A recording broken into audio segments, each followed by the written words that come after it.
लाभांश का अर्थ आज हम देख रहे हैं बच्चों। जैसा कि आपको मैंने बताया इससे पहले वाले चैप्टर में हमने देखा था कि डिस्पोजल ऑफ प्रॉफिट्स, इससे पहले वाले लेक्चर में कि लाभों का नियोजन क्या होता है। मैंने आपको बताया था कि हम जो है ट्रेडिंग पीएनएल और बैलेंस शीट बना रहे हैं, लेकिन हमें एक पीएनएल एप्रोप्रिएशन चाहिए, हमें उसका जो है स्टेटमेंट ऑफ प्रॉफिट चाहिए, जिसके अंतर्गत हम ये बताएं कि हमें प्रॉफिट का यूज़ कैसे करना है। क्योंकि आपने प्रॉफिट कमा लिया, वो प्रॉफिट तो आपने कैसे कमाया बच्चों, खर्चों को माइनस करके आपने कमा लिया। ग्रॉस प्रॉफिट था आपके पास में, उसमें से आपने जो है खर्चे माइनस कर ली, रेवेन्यू नेचर के खर्चे माइनस कर ली, रेवेन्यू नेचर की आपने इनकम जोड़ ली, और ये आपका जो है प्रॉफिट आ गया नेट प्रॉफिट। लेकिन उस नेट प्रॉफिट का कंपनीज का यूज़ थोड़ा सा इंपॉर्टेंट होता है, क्योंकि अगर एकाकी व्यापारी है तो वो तो क्या करता है कि उस प्रॉफिट को जो है वो अकेला खुद ही यूज़ करता है, तो उसके लिए इतना सब कुछ नहीं है। लेकिन कंपनी को क्या होता है बच्चों, शेयर्स पे डिविडेंड देना होता है। तो इसका मतलब ये कि कंपनी में जो है थोड़ा सा ये जो प्रॉफिट है उसकी बहुत इंपॉर्टेंस है कि प्रॉफिट को कैसे डिवाइड किया जाए, क्या किया जाए। तो अब अंशधारी जो है वो भी अलग अलग तरीके के हैं, उनमें कैसे डिवाइड किया जाए, उसका प्रोसेस क्या होगा वो आज हम देख रहे हैं।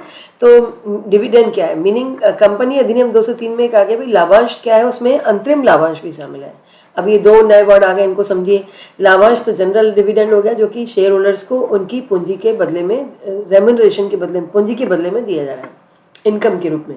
और अंतरिम लाभांश वो होगा बच्चों जो कि एडिशनल उसे जो है अतिरिक्त रूप से जो है बीच में, साल के बीच में फिर से घोषणा करके एक या अधिक बार दिया जाता है। बीच में जब भी उनको लगता है, एक बार लाभांश तो देना ही है साल के एंड में, लेकिन अंतरिम लाभांश बीच में भी दिया जा सकता है। अंतरिम का मतलब बीच में है, यानी कि साल के बीच में भी उसको दे दी जाएगी। सेक्शन 235 ये कहती है लाभांश जो है कंपनी के लाभों का वह भाग है जिसे कि कंपनी की साधारण सभा द्वारा संचालक मंडल की अनुशंसा पर कंपनी के अंशधारी में वितरित करने के लिए निर्धारित किया गया है ना।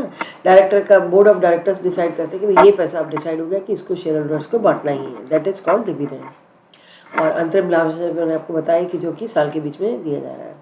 ये उल्लेखनीय कि कभी भी कोई कंपनी अपने साधारण सभा में लाभांश की घोषणा तभी कर सकती है जबकि संचालक मंडल उसकी अनुशंसा करे। दैट मीन्स प्रोसेस क्या है बच्चों, पहले बोर्ड ऑफ डायरेक्टर्स उसके लिए जो है घोषणा की अनुशंसा करते हैं, सिफारिश करते हैं कि भाई इतना लाभांश दिया सकता है। मतलब ये कहना मतलब है कि एक ही आदमी के हाथ में सब चीज़ नहीं रहे, और जो शेयर होल्डर्स का बोर्ड ऑफ डायरेक्टर्स है वो सब मिलकर डिसाइड करते हैं। तो उसकी जो है साधारण सभा संचालकों की अनुशंसा की सीमा तक ही लाभांश की घोषणा कर सकती है, उससे ज़्यादा नहीं। मतलब साधारण सभा में ये कहते हैं कि भाई अब डिक्लेयर करते हैं डिविडेंड, तो डिविडेंड उतना ही डिक्लेयर होगा जिसे भी बोर्ड ऑफ डायरेक्टर्स ने अनुशंसा जिसकी की है। साधारण सभा चाहे तो संचालक मंडल की अनुशंसा से कम लाभांश की घोषणा भी कर सकती है, लेकिन ज़्यादा नहीं। ये बहुत इंपॉर्टेंट बात है कि आपको डिविडेंड जो है उतना ही डिक्लेयर करना है जितना बोर्ड ऑफ डायरेक्टर्स ने कहा है, या तो उससे कम या उतना, लेकिन ज़्यादा नहीं कर सकते। तो लाभांश के वितरण का अधिकार जो है प्रत्येक कंपनी को प्राप्त है। इसके लिए कंपनी के अंतर्नियम में किसी प्रकार की व्यवस्था होना जरूरी नहीं है ना। मतलब ये कि ऐसा नहीं कि आप कहेंगे भाई शेयर होल्डर्स को लाभांश नहीं दिया जाएगा, उनका अधिकार है, उन्हें लाभांश देना होगा। क्योंकि लाभांश तभी दे सकते हैं जबकि कंपनी के पास लाभ हो या रिजर्व प्रॉफिट्स हो। रिजर्व प्रॉफिट कहाँ से है बच्चों, लाभों से ही बने, जो कि पिछले सालों में आपने लाभ कमाया उसमें से आप संचय में डालते चले गए, और कभी लगा कि ये संचय तो बहुत ज़्यादा हो गया, काम नहीं आ रहा है, तो उसे आप डिवाइड कर सकते हैं। वो भी एक डिवाइजेबल प्रॉफिट है, क्योंकि आपने उनके शेयर होल्डर्स के जो है हित को ही जो है छोड़ते हुए जो है आपने है उसमें से किया है।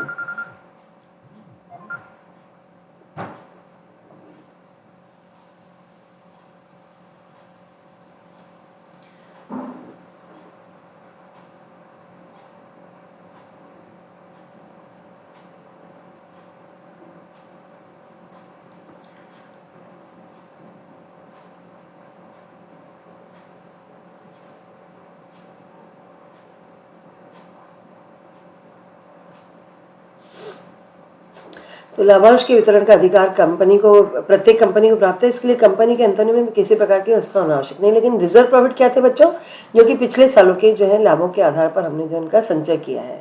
लेकिन वो भी संचय इसलिए किया आपने कि आपको लाभांश उनको बांटना था, लेकिन आपने सोचा कि कभी काम आया तो उसको आपने रख लिया है।